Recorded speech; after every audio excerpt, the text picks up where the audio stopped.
Hello, हाय, नमस्कार foodies. कसं काय मग? मजेत ना? असायलाच पाहिजे. काय मग फूडीज, होळीची तयारी झाली की नाही? चला चला लवकर बघूयात.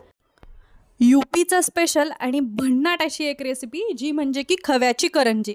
आपण जी बनवतो म्हणजेच महाराष्ट्रीयन, तर ती बनवताना आपण त्याच्यामध्ये सारण घालतो, जे की खोबरं आणि रव्याचं असतं. पण ह्या माव्याच्या करंजीमध्ये माव्याचा जो काही फ्लेवर येतो तो अप्रतिम असतो.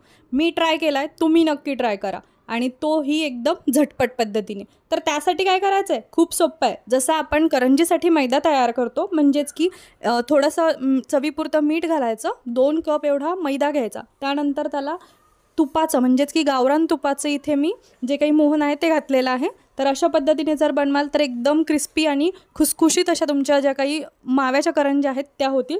आणि गरजेनुसार पाणी टाकताना एकदम लिमिटेड पाणी टाकायचं, खूप जास्त पातळ डो करायचा नाही आहे, नाहीतर ज्या करंज्या आहेत त्या क्रिस्पी बनणार नाहीत तर लूज बनतील यासाठी.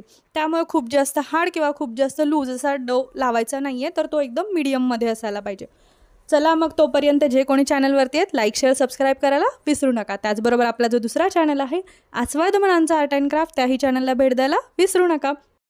आता इथे सुरुवातीलाच आपल्याला पीठ मळून घ्यायचं आहे. जोपर्यंत आपण जे काही सारण बनवणार आहे ते सारण बनवेपर्यंत आपलं जे काही पीठ आहे ते भिजून सुद्धा होईल. त्यासाठी म्हणजेच की ते पीठ थोडंसं हार्ड मळलेलं तर ते थोड्याफार प्रमाणामध्ये सॉफ्ट आपोआप होईल. म्हणजे जो मैदा आहे तो एकजीव होईल आपल्या पिठाबरोबर. त्यासाठी असं गोल करून ठेवायचं एक गोल, आणि त्याच्यावरती ओला कपडा जरी ठेवला तरी चालेल, किंवा साधा आपली प्लेट झाकण जरी ठेवली तरीही चालेल, काही हरकत नाही आहे. तर मी इथे तोपर्यंत हे झाकून ठेवते. त्यानंतर आपण सारण बनवायला घेऊयात. त्यासाठी मी इथे कढईमध्ये 1 ते 1.5 चमचा एवढं गावरान घी घेतलेलं आहे, जेणेकरून की त्याचं जे काही टेस्ट आहे तर ते टेस्ट एकदम गावरान तुपाचा आला पाहिजे, म्हणजेच की खव्याला मिक्सचर असं एकदम छान आलं पाहिजे याच्यासाठी.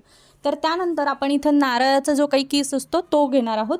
तो 1/4 कप एवढा घेतलेला आहे. तर इथे मी जो काही खवा आहे तो पाव केजी घेतलेला आहे. त्या हिशोबाने मी इथे जे काही आपले बाकीचे जे काही इन्ग्रेडियंट्स आहेत तर ते कमी जास्त प्रमाणामध्ये घेतलेले आहे, जेणेकरून की आपला जो काही खवा आहे त्याचं टेस्ट जास्त लागलं पाहिजे, ना की खोबरं आणि रव्याचं टेस्ट. तर खोबरे एकदम व्यवस्थित जे काही आपलं आहे ते भाजून घेतल्याच्या नंतर आपण याच्यामध्ये घालणार आहोत ड्रायफ्रूट. तुम्ही तुमच्या आवडीनुसार टाकू शकता. मी इथे काजू, बदाम आणि मनुके घातलेले आहेत. जे काही ड्रायफ्रूटचं प्रमाण आहे ते तुम्ही कमी जास्त करू शकता तुमच्या आवडीनुसार. आणि त्यानंतर आपण इथे घालणार आहोत रवा, जो की 2 चमचे एवढं घेतलेला आहे. हे सगळं काही भाजताना एकदम मंद गॅस करायचा आहे, कारण आपण सुरुवातीलाच आपलं जे काही खोबऱ्याचा किस आहे पण घातलेला आहे, त्यामुळे तो जळाला नाही पाहिजे. याच्यासाठी आपल्याला हे सगळं काही जे भाजायचं आहे इन्ग्रेडियंट ते सगळे काही बारीक गॅसवरती भाजायचं आहे. त्यानंतर आता इथे घालणार आहोत 2 चमचे एवढा रवा.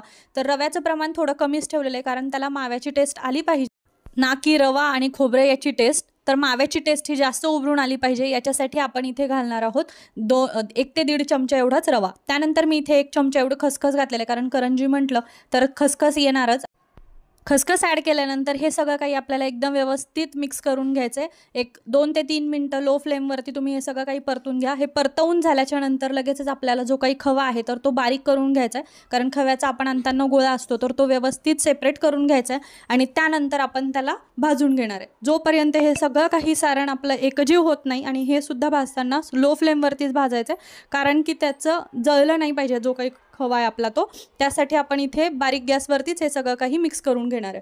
तर तुम्ही बघू शकता की मी कशा पद्धतीने ते जे काही त्याचे गोळे आहेत तर ते व्यवस्थित सेपरेट करून घेते. तर तशाच पद्धतीने तुम्हाला हे सगळं काही सेपरेट करून एकजीव करून घ्यायचं आहे. तुम्हाला वाटलं की खवा व्यवस्थित परतला गेला आहे, त्यानंतरच इथे जी काही पिठी साखर आहे किंवा साधी साखर आहे तर ती आपल्याला ॲड करायची. इथे गॅस चालूच आहे, बारीक गॅसवरती आहे. आणि आधीमध्ये वाटलंच तर तुम्हाला जर वाटते की खवा पातळ होतोय तर मग तुम्ही इथे जे काही गॅस आहे तो बंद करून परतून घेतलं तरी चालेल, कारण आपला जी कढई आहे ती गरम आहे तोपर्यंत. आता हे सगळं काही झाल्यानंतर मी इथे विलायची पावडर ॲड केलेली आहे, आणि त्यानंतर गॅस बंद केलेला आहे, जेणेकरून की आपला जो खवा आहे तो नॉर्मल टेम्परेचरवरती आला पाहिजे, म्हणजेच तो घट्ट होईल, आपल्याला सारण व्यवस्थित भरता येईल यासाठी. तर हे सगळं काही एकजीव करून घ्यायचं आहे. आत्ता आपण जी काही विलायची पावडर टाकलेली आहे ती, आणि त्यानंतर आपले जे काही पीठ आहे तर ते पिठाचे आपल्याला गोळे बनवून त्याच्या जे काही करंज्या आहेत त्या करायला सुरुवात करायची आहे. तर तुम्ही बघू शकता की पीठ थोडंसं हार्ड झालेलं आहे, कारण की भिजल्यानंतर पिठाने पूर्ण पाणी शोषलेलं आहे. तर त्यामुळे हा जो काही गोळा आहे आपला तर तो बऱ्यापैकी जो काही आहे स्ट्रेची झालेला आहे मैदा.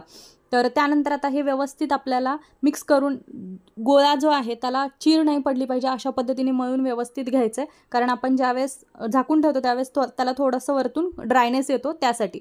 तर आपण व्यवस्थित एकजीव करून घेतलं आहे पीठ आणि लिंबा एवढा आकाराचा आपल्याला ज्या आकाराची तुम्हाला करंजी करायची असेल त्या आकाराचा तुमचा जो काही गोळा आहे तो करून घ्यायचा आणि तो व्यवस्थित पातळ एकदम जसं आपण करंजीला करतो सेम तशाच पद्धतीने आपल्याला व्यवस्थित लाटून घ्यायचं आहे. जर इथे तुम्हाला जे काही करंज्या आहेत त्याचा जर शेप जमत नसेल तर तुम्ही जे काही आपलं रेडीमेड जे करंजी बनवण्याचा साचा येतो तो सुद्धा वापरू शकता, किंवा मग मी दाखवलेल्या दुसऱ्या प्रकारे सुद्धा तुम्ही करू शकता. आता इथे घेताना सुद्धा लिंबाच्या आकारा एवढाच, म्हणजेच की थोडासाच खवा मी वापरलेला आहे, कारण ह्याच्यामध्ये टेस्ट जी आहे ती एकदम बॅलन्स आहे. तर त्यासाठी, कारण खूप जास्त खवा हा ऑलरेडी गोड असतो आणि त्यानंतर आपण त्याच्यामध्ये पिठी साखर टाकलेली, तर खूप जास्त गोड होऊ नये याच्यासाठी मी लिमिटेड प्रमाणामध्येच ते ॲड केलेलं आहे. आणि त्यानंतर त्याच्या कडा एकदम व्यवस्थित दाबून घ्यायच्या, जेणेकरून की आपलं जे काही सारण आहे ते तेलामध्ये सुटलं नाही पाहिजे किंवा आपली करंजी फुटली नाही पाहिजे यासाठी.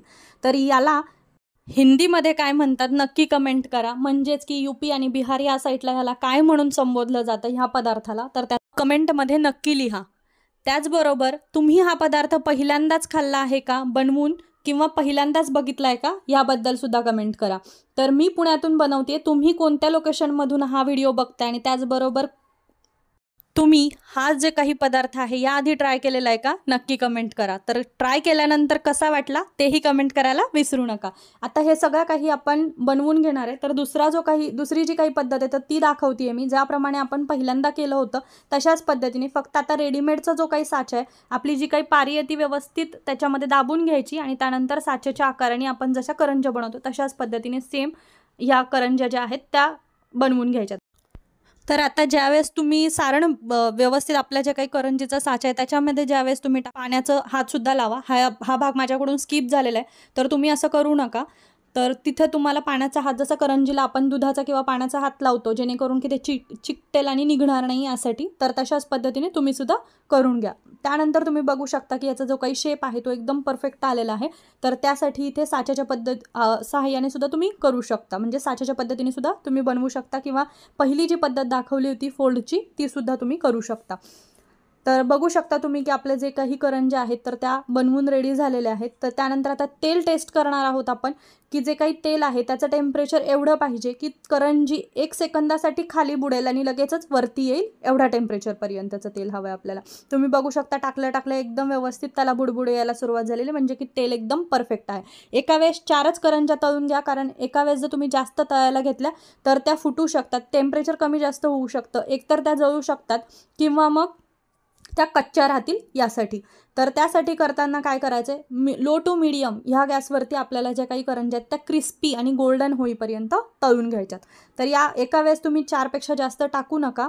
जरी कढई मोठी असली तरी पण तेलाचा जो काही टेम्परेचर आहे तो कमी जास्त जरी झाला तरी करंज्या लूज तरी पडतील, किंवा मग म्हणजे जेव्हा तुम्ही तळता त्यावेळेस त्या कडक असतात, बट नंतर 1 दिवसानंतर त्या लूज पडतील. ह्या करंज्या ज्या आहेत त्या 4 ते 5 दिवसांसाठी तुम्ही ह्या करंज्या ज्या आहेत नॉर्मल टेम्परेचरवरती ठेवू शकता. त्या खराब होणार नाही जरी त्यामध्ये खवा असला तरीसुद्धा, कारण ह्या ऑलरेडी ट्रायल घेतलेल्या आहेत, त्यानंतरच मी तुम्हाला ह्या सगळ्या गोष्टी सांगितलेल्या आहेत. तर मग फूडीज व्हिडिओ कसा वाटला कळवायला विसरू नका. लाईक शेअर सबस्क्राईब करा. चला मग पुन्हा भेटूयात, तोपर्यंत धन्यवाद.